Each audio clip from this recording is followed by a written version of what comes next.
ഇത് മറ്റു പാർട്ടികളിൽ നിന്ന് പുറന്തള്ളുന്ന നമ്മുടെ സ്ക്രാപ്പ് എടുക്കാൻ ഞങ്ങൾ താല്പര്യപ്പെടുന്നില്ല. ഞങ്ങളുടെ ഭാഗത്തുള്ള ഞങ്ങളുടെ അഭിപ്രായമാണ്. താനി മണ്ഡലം കോൺഗ്രസ് കമ്മിറ്റിയുടെയും അതുപോലെ തന്നെ KPCC ബിജാർ വിഭാഗിൻ്റെയും ഒരു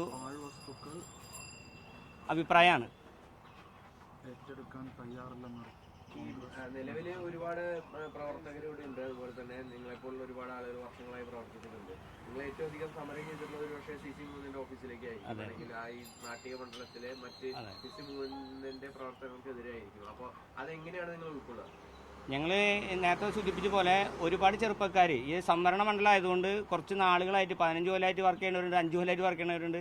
അപ്പോൾ അവർക്കൊക്കെ ഈ ഒരു മത്സരിക്കാനായിട്ടൊരു ചാൻസാണ് ഇപ്പോൾ ഈ വരുന്ന ഈ ഒരു നിയമസഭ ഇലക്ഷൻ.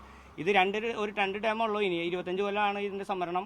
അപ്പോൾ ഒരു ടേം കൂടിയാണ് ഈ സംവരണ മണ്ഡലമായിട്ട് നിലനിൽക്കുള്ളൂ. അപ്പോൾ ആ രീതിയിലുള്ള അവർക്ക് മത്സരിക്കാനുള്ളൊരു വേദിയും കൂടിയാണ് ഇത് നഷ്ടപ്പെടുന്നത്. അപ്പോൾ അതിനെ ഇല്ലായ്മ ചെയ്യാണ്ടിരിക്കാനുള്ള ഒരു തിരുത്തലായിട്ട് നിൽക്കാനാണ് ഞങ്ങൾ നിൽക്കുന്നത്.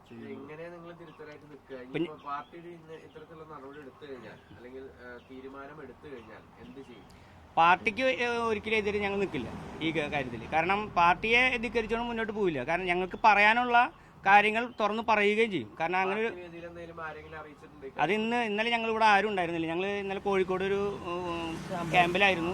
ഇന്നലെ മാധ്യമങ്ങളിലൂടെയാണ് ഞങ്ങൾ ഇതൊക്കെ അറിയുന്നത്. അല്ലാണ്ട് ഞങ്ങൾ ആരും വേറെ വിളിച്ച് പറഞ്ഞിട്ടൊന്നുമില്ല.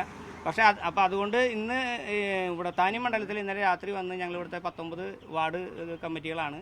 ആ വാർഡ് പ്രസിഡന്റുമാരെ ഇന്നലെ രാത്രി വിളിക്കുകയുണ്ടായി. അപ്പോൾ അവരുടെ അഭിപ്രായം അറിഞ്ഞിട്ടാണ് ആദ്യം മാധ്യമങ്ങളെ അറിയിക്കാനാണ് ഞങ്ങൾ ഉദ്ദേശിക്കുന്നത്. അത് കഴിഞ്ഞിട്ട് നേതൃത്വത്തിനെ അറിയിക്കണുള്ളൂ.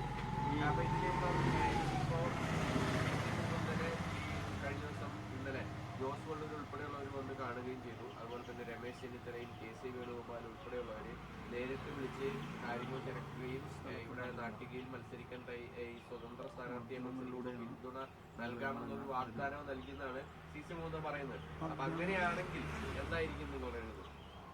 ഞാൻ നേരത്തെ സൂചിപ്പിച്ച പോലെ നമ്മൾ ഒരിക്കലും പാർട്ടിനെ ധിക്കരിച്ചു ഇപ്പോൾ KPCCനെ ICCനെ ധിക്കരിച്ചുകൊണ്ട് മുന്നോട്ട് പോകാൻ ഉദ്ദേശിക്കുന്നില്ല. പക്ഷേ അതിൽ നമുക്ക് പറയാനുള്ള അഭിപ്രായം നമ്മൾ പറയും. അതുകൊണ്ട് നമുക്കറിയാം ഇവിടെ ഇത്രയും ആളുകൾ ഞാൻ നേരത്തെ സൂചിപ്പിച്ച പോലെ ചെറുപ്പക്കാരായിട്ടുള്ള ഒരുപാട് പേര് ഇതുമായി ബന്ധപ്പെട്ട് ഇതിൻ്റെ വർക്ക് ഇവിടെ നടത്തുന്നവരുണ്ടായിരുന്നു. അപ്പോൾ അവരെ തഴഞ്ഞിട്ട് ഇപ്പോൾ നേരത്തെ UDFലെ ധാരണ പ്രകാരം CMP ആണ് മാറി മത്സരിച്ചില്ല. അന്ന് മതളം ചിഹ്നത്തിലാണ് നിന്നത്. അപ്പോൾ അതുപോലെ ഇപ്പോൾ കൈപ്പറ്റി കോൺഗ്രസിൻ്റെ സീറ്റാണിത്. ആ കോൺഗ്രസിൻ്റെ കൈപ്പറ്റി അടയാളത്തിൽ മത്സരിക്കാൻ ചെറുപ്പക്കാരുണ്ട്. അതുപോലെ തന്നെ കഴിഞ്ഞ പഞ്ചായത്ത് ഇലക്ഷനിൽ വെറും ത്രിതല പഞ്ചായത്ത് ഇലക്ഷൻ 4700 വോട്ടിൻ്റെ വ്യത്യാസമാണ് ഇപ്പോൾ നിലവിലുള്ളത്. അപ്പോൾ ഇവിടെ ഒരു ജയസാധ്യത ഇപ്പോൾ ഇതിൻ്റെ സർവേകളൊക്കെ നടന്നതിൽ ഏറ്റവും ജയസാധ്യതയുള്ള മണ്ഡലം കൂടിയാണ് ഈ ഗീതാഗോപി അല്ലെങ്കിൽ നമ്മുടെ ഗീതാബി മത്സരിച്ചാലും മുകുന്ദ മത്സരിച്ചാലും ഞങ്ങളുടെ ഓപ്പോസിറ്റ് മത്സരം ജയിക്കാനുള്ള സംവിധാനമുള്ളപ്പോൾ അവിടെ നിന്ന് പുറന്തള്ളുന്ന ആളുകൾ എടുക്കേണ്ട കാര്യമില്ല എന്നാണ് ഞങ്ങൾക്ക് പറയാനുള്ളത്. അതെ, വ്യക്തിപരമായുള്ള പ്രതിഷേധമല്ല. നമ്മളിപ്പോൾ 2 ടേമായിട്ട് ഗീതാഗോപിയും 2 പേരും ഇവിടെ MLA-മാരായിരുന്നു. അവർക്കെതിരെ ഞങ്ങൾ സമരം നടത്തിയത് വെറുതെ അല്ല. 2 പേരും ഇപ്പോൾ ഗീതാഗോപി പ്രശസ്തിയായത് ഇവിടെ ഒരു വികസന പ്രവർത്തനം നടത്തിയിട്ടല്ല, സ്വന്തം മകൾക്ക് സ്ത്രീധനം കൊടുത്തതിൻ്റെ പേരിലാണ് പ്രശസ്തമായത്.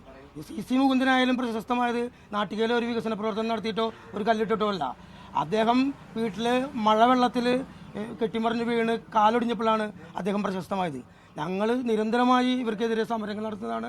ഞാൻ ബ്ലോക്ക് പഞ്ചായത്ത് മെമ്പർ എന്ന കാലത്ത് ഗീതാഗോപിക്കെതിരെ പട്ടികജാതി സീറ്റുകൾ കുറഞ്ഞതിനെതിരെ സമരം നടത്തിയ ആൾക്കാർ. ഞങ്ങൾ ഇന്നലെ വരെ ഇവർക്കെതിരെ സമരം നടത്തിയ ആൾക്കാർ ഞങ്ങൾ കൂടെ നിൽക്കുന്ന അണികളോട് എങ്ങനെ പറയും? ഇന്നലെ ഞങ്ങൾ സമരം നടത്തിയ ആൾക്കാർക്ക് വേണ്ടി വോട്ട് പിടിക്കുക എന്നുള്ളത് വളരെ ഇതുള്ള കാര്യമാണ്. ഞങ്ങൾ ഇതുവരെ ഹൈക്കമാൻഡ് പൂർണ്ണമായിട്ട് പ്രഖ്യാപിച്ചിട്ടില്ല. ആ പ്രഖ്യാപിക്കുന്നത് വരെ തിരുത്തലാവാനാണ് ഞങ്ങൾ ശ്രമിക്കുന്നത്. തിരുത്താൻ ഞങ്ങൾ ഹൈക്കമാൻഡ് അല്ലെങ്കിൽ പാർട്ടിയോട് ഞങ്ങൾ പറയുകയാണ്. തിരുത്തിയില്ലെങ്കിലും നാളെ ഒരു AICCയും KPC ഒരു തീരുമാനം എടുത്തു കഴിഞ്ഞാൽ ഞങ്ങൾ അതിൻ്റെ കൂടെ നിൽക്കും. ഇതുവരെ അങ്ങനെയാണ്. ഞങ്ങൾക്ക് ഇഷ്ടമില്ലാത്ത സ്ഥാനാർത്ഥികൾ വന്നാലും ഞങ്ങൾ പഞ്ചായത്തിലായാലും ബ്ലോക്കിലായാലും എവിടെയായാലും ഞങ്ങൾ ഇതുവരെ പ്രവർത്തിച്ചിട്ടുണ്ട്.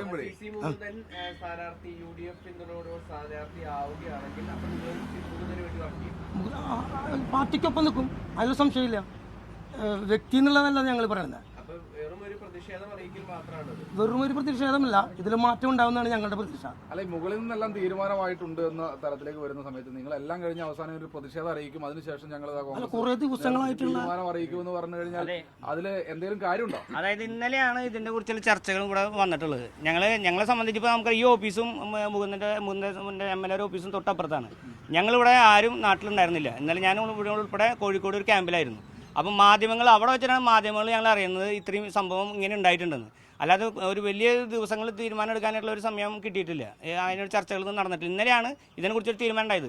അത് അറിഞ്ഞ വശം തന്നെ നമ്മൾ ഇത് വരികയും ഇതിനൊരു പ്രതിഷേധം നിങ്ങളോട് പറയുക എന്നുള്ളത് മാധ്യമങ്ങളിലൂടെയാണ് ഇത് അറിയാൻ ഞങ്ങൾക്ക് ഇടയാക്കിയത്. അപ്പോൾ അതുകൊണ്ടാണ് മാധ്യമങ്ങളിലൂടെ തന്നെ ഇത് ജനങ്ങൾ അറിയണമെന്നുള്ളൊരു ആവശ്യം ഞങ്ങൾക്കുണ്ട്. അതുകൊണ്ടാണ് എല്ലാവരോടും വരാനായിട്ട് നിങ്ങളെ ക്ഷണിച്ചതും ഇത് ഞങ്ങളുടെ ഒരു അഭിപ്രായം പറയാനായിട്ട് ഇവിടെ വന്നതും.